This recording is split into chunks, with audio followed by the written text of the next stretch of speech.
All right, fellas, we're going to get started. Good evening. How's everybody doing? Good. Awesome. First off, congratulations. Congratulations for being invited to one of the biggest and best camps, showcase camps in the country.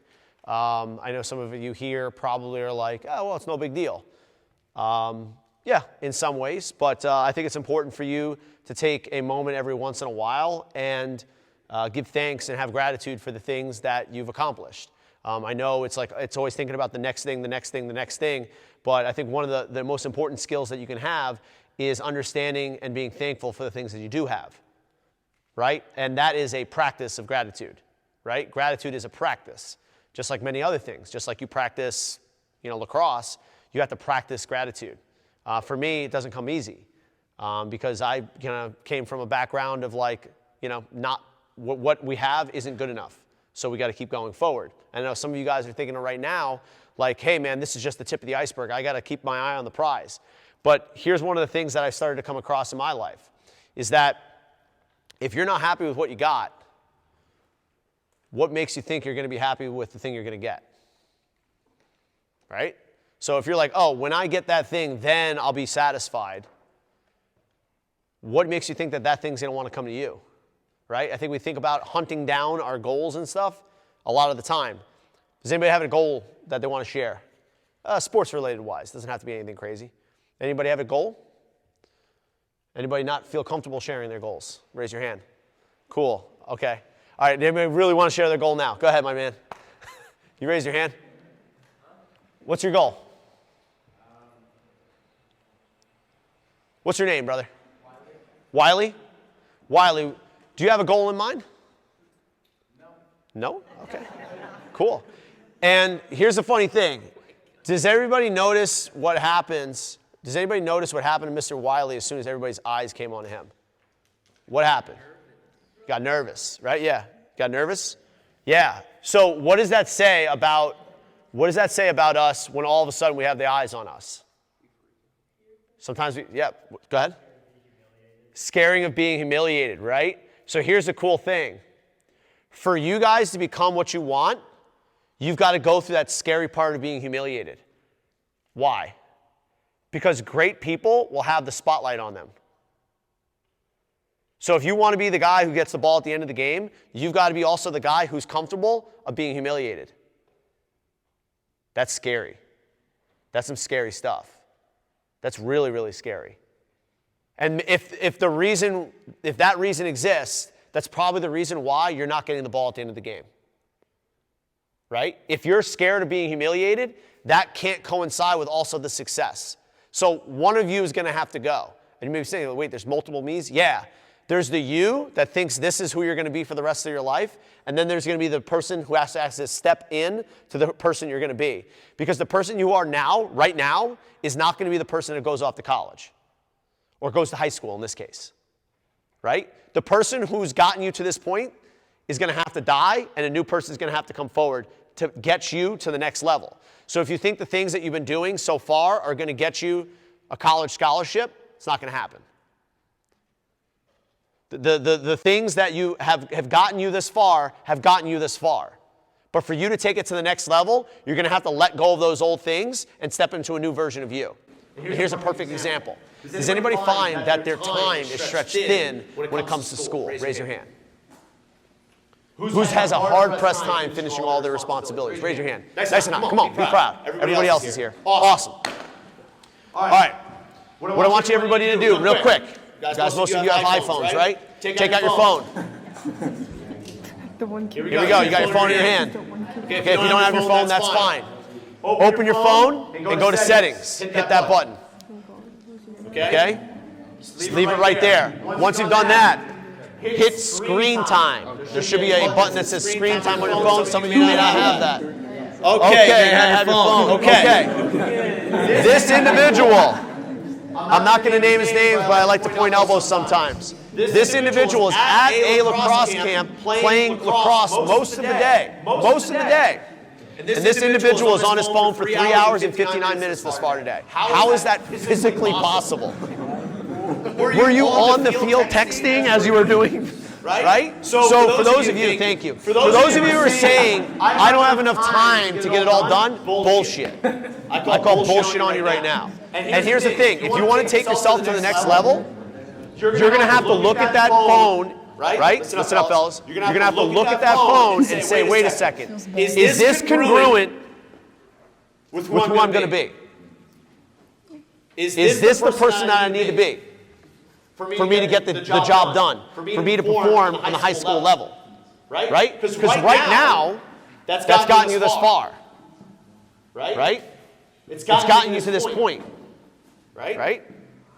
But if you want to become the guy who's going to get to the next level, you've got to take a look at that, a long, hard look at that and go, wait a second, is this the best way I can optimize my time right now? Because here's the cool thing. Someone told me once, you got 24 hours in a day. It's an equalizer for everybody, right? Nobody else has anything different. You have 24 hours in the day. If you sleep for 8 hours, okay, that's pretty fair. 8 hours of sleep, that's a good night's sleep. Some of you maybe 9. Some of you go, oh, I'm heroic, I sleep 5 hours. All right, cool, if that works for you, great. But I think optimally we want to do 8 or 9, right? So you're in school for how many hours? How many hours are you guys in school usually? 6, 7, some of you 8? Yeah, 6, 7 hours, okay, cool. And then you usually have a practice, right? 2 hours of practice? Yeah? Okay, so how many hours is left for you to get the job done in terms of the classroom? Someone just said not a lot. It's roughly 8. Roughly 8 hours. 8 hours of work, like school, 8 hours of sleep, 8 hours of the other stuff, right?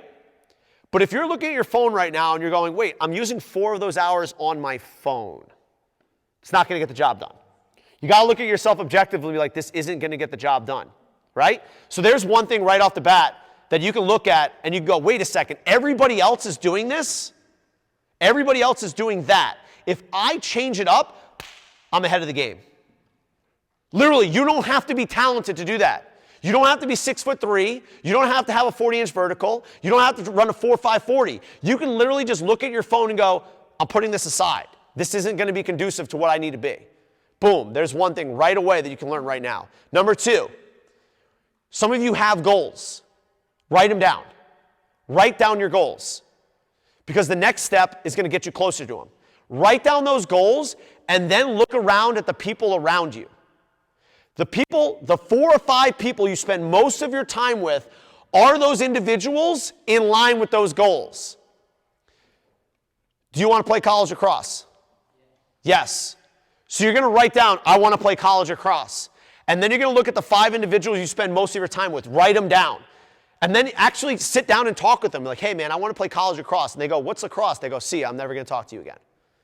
And then you go to the next person and you say, hey, I want to play college lacrosse. We're like, that's awesome, man. I hope you do that. You're going to be a guy I stick around with a lot.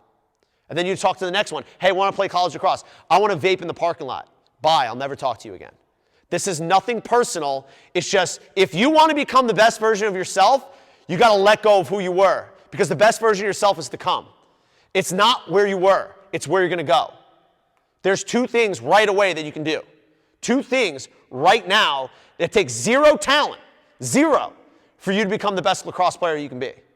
None. Takes 0 talent. Third thing. Make the decision that you don't have all the answers. Okay? Some of you guys are sitting in the room right now and you're saying, oh, I know everything. And that is actually normal. Why? Because if you don't know anything, how do you know where to go? Right? So right now you're in that age of like, my parents can't tell me nothing. My teachers can't tell me nothing. My coach don't know. They've been there before, but what do they know? They don't know me. Right?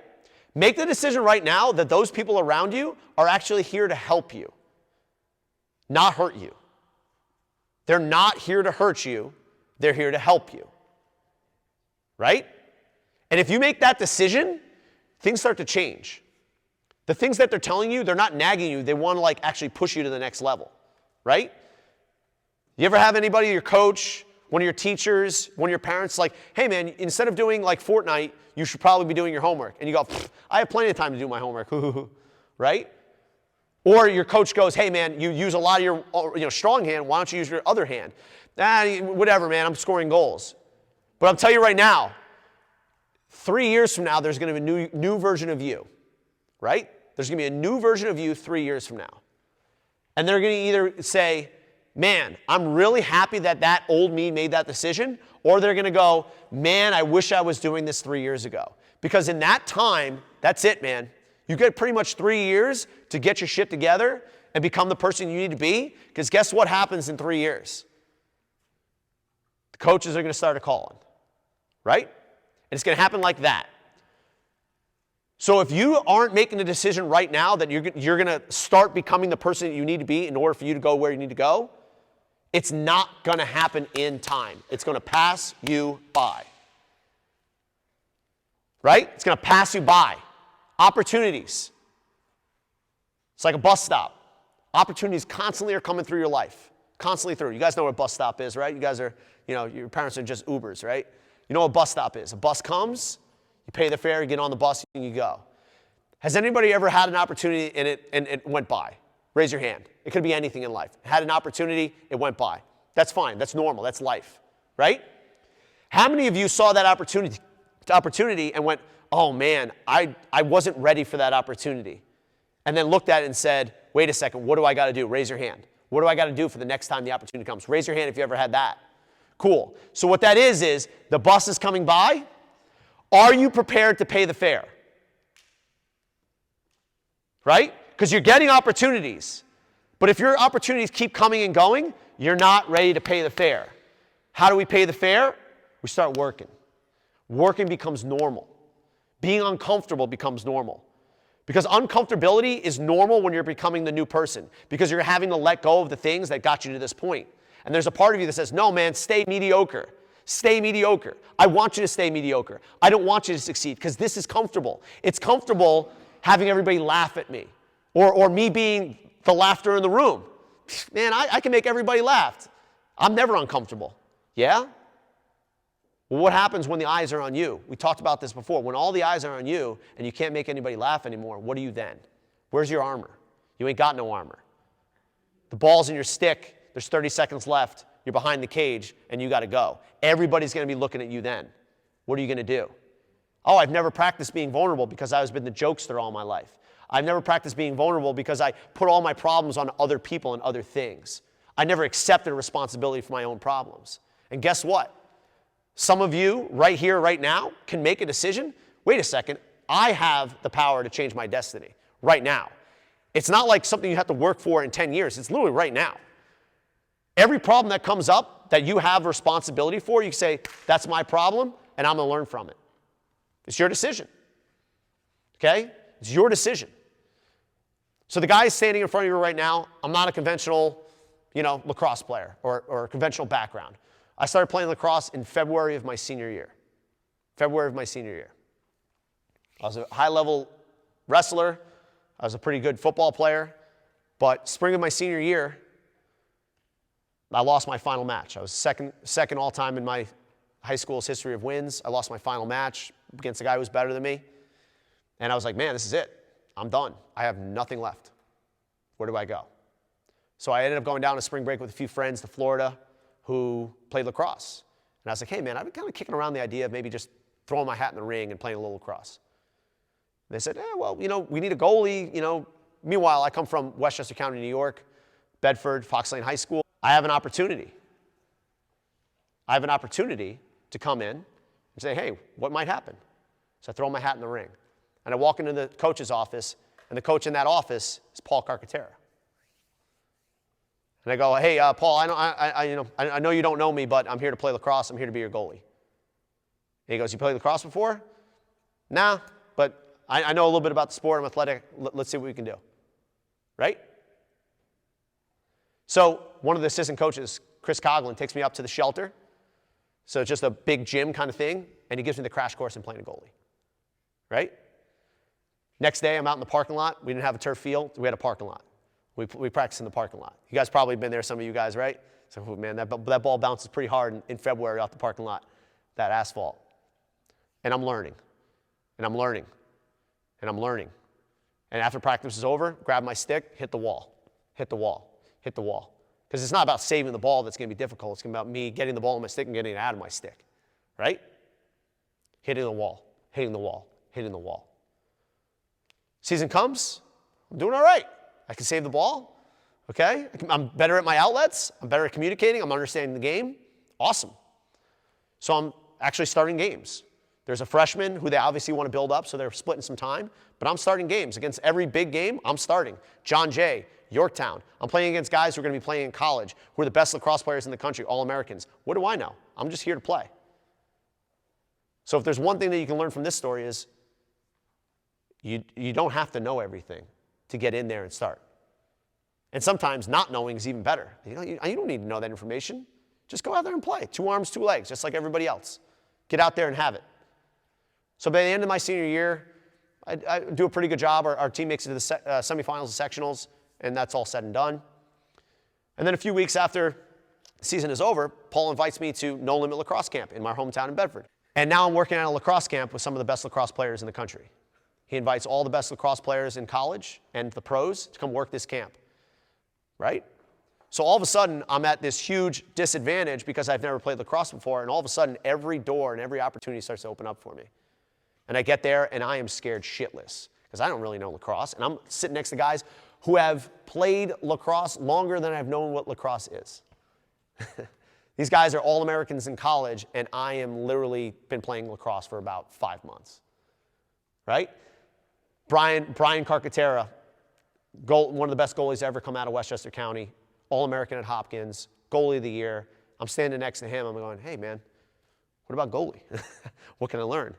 Peter Colaccini, Ryan Penner, All-Americans going on to play Division I lacrosse. I'm next to them in drills, and I'm learning, okay, taking the opportunity.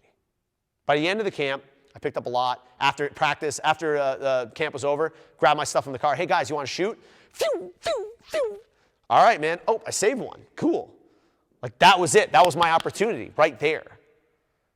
I was amongst the best in the country. Why not take that opportunity? What do I got to lose? My mindset wasn't, oh, I want to be embarrassed. It was, what do I have to lose?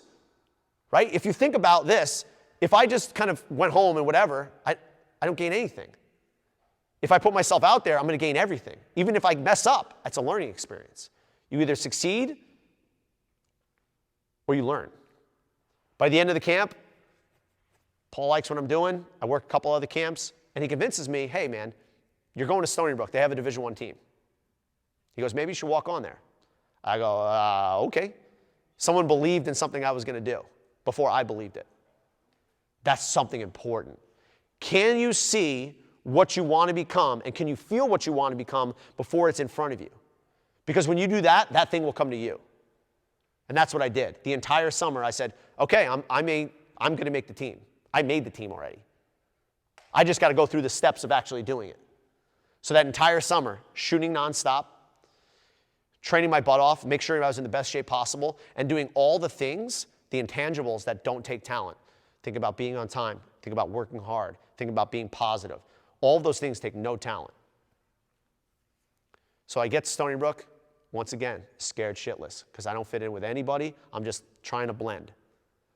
Right? They have the tryout. I bust my butt as hard as I can. There's 5 other goalies. 5 other goalies. And oh, and by the way, the goalie that was there the year before, honorable mention All-American. Lowest save percentage in collegiate history. Brendan Callahan. He's now the head coach at Dartmouth. I'm like, all right, let's give it a shot. I get done with the tryouts, bust my butt, 5 other goalies. I sit down in front of one of the assistants. His name is Kevin Cassis. He's actually the head coach at Lehigh right now. He goes, man, we got 5 other goalies. How long you been playing? I go, what's September? I don't know, like 8 months? 8 months? You playing lacrosse for 8 months? I go, yeah, man, I wish I was playing longer. He goes, yeah, man, I wish you were playing longer too, but this is what we're going to do. We're going to extend your tryout to the fall. Okay, and at the end of the fall, we'll make an assessment of the goalies we're going to keep. So that night, I'm kind of like, all right, man, I kind of made it. I kind of didn't make it. And then we're having like a get-together at one of the lacrosse houses. And I'm seeing one of the goalies with that, like, look on his face. Like someone just stole his girlfriend. And he's sitting there. He's kind of like this pouty face on his look on his face. And I kind of overhear. He's like, yeah, man, I'm done. I'm out of here. I'm never going to play. And secretly, I think to myself, how do I look in number 11? Because that's what he wore. And the next day, I go into the locker room, and that jersey's waiting there for me. I was one of the goalies selected. And then from there, I played all 4 years at Stony Brook, switched to long pole after my second year, and started for 2 years as a long pole at Stony Brook University. Scored a goal my senior year against Denver, going from a kid who had never played lacrosse until his senior year to playing against the best competition in the country.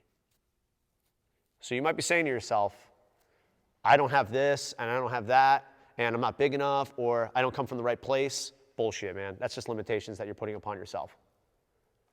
That's just limitations you're putting upon yourself. So if you could imagine a life without those limitations, just imagine what you could accomplish, right? And I'll leave you with this, guys, because I'm a big storyteller. I love stories. So there was a young man, about 11 or 12 years old. You guys about 14, right? Not too much younger than you. There's a young man, and he gets in a motor vehicle accident. And in that motor vehicle accident, he loses his left arm. This kid was athletic all of his life, and he was just sitting in his room looking out the window like, man, it's all over. I'm done. I can't believe this.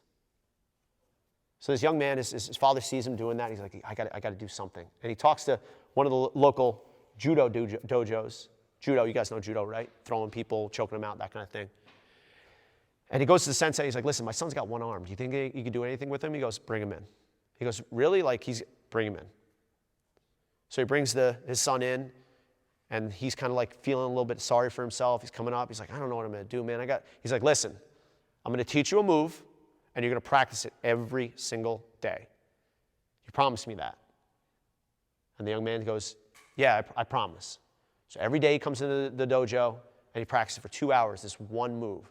This one move. He's practicing over and over again. Kid's got one arm, only his right hand. Only his right hand. He's practicing this one move. And after weeks and weeks and weeks and months of practice, the kid's feeling a little bit more confident. And the sensei sees it. And he goes, it's time. You're going to go into a tournament. He goes, what do you mean a tournament? Like, do they have one for like disabled kids, handicapped kids? And they're like, no. You're going into a tournament. You're going to compete. He goes, are you serious? He goes, yeah. So he's like, all right, I trust you. So they go to the tournament. And in the first round, the young man comes out, and you hear gasps from the audience, like, this kid's got one arm. What's going on? How could this happen? And everybody's like, whoa, is this allowed? And they look at the sensei, and the sensei's like, what? What's the problem? Get out there. Let's go. And sure enough, they say go, and then bang! Kid hits his move and wins. Everybody's like, what just happened?